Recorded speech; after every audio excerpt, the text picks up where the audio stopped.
Remand শেষে সাংবাদিক মোজাম্মেল বাবু, শ্যামল দত্ত ও ঘাতক দালাল নির্মূল কমিটির সভাপতি শাহরিয়ার কবিরকে কারাগারে পাঠিয়েছেন আদালত। বিকেলে 7 দিনের রিমান্ড শেষে তাদের 3 জনকে ঢাকার সিএমএম আদালতে নেওয়া হয়। এ সময় শাহরিয়ার কবিরকে যাত্রাবাড়ি থানার আরও 2টি মামলায় গ্রেফতার দেখানোর আবেদন করে পুলিশ। পরে তাকে শোন অ্যারেস্ট দেখিয়ে কারাগারে পাঠানোর নির্দেশ দেন আদালত।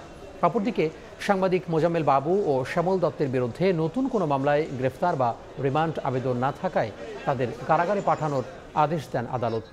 এর আগে সকালে সাবেক আইজিপি আব্দুল আল মামুনকে আরও 2 মামলায় এবং সাবেক আইনমন্ত্রী আনিসুল হককে 1 মামলায় গ্রেফতার দেখানোর আবেদন করে পুলিশ। পরে তা মঞ্জুর করে তাদেরও কারাগারে পাঠান আদালত।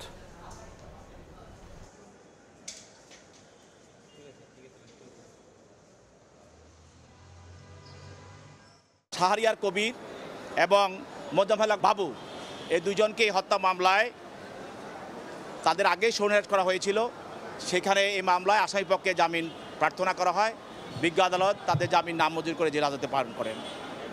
বাসানটেক একটি মামলায়, হত্যা মামলায় শ্যামল দত্ত, তাকে এই মামলায় বিজ্ঞ আদালতে উপস্থাপিত করা হয় এবং তার জামিনের প্রার্থনা করা হয় আসামিপক্ষে। তার জামিন নামঞ্জুর করে বিজ্ঞ আদালত তাকে জেল হাজতে প্রেরণ করেন।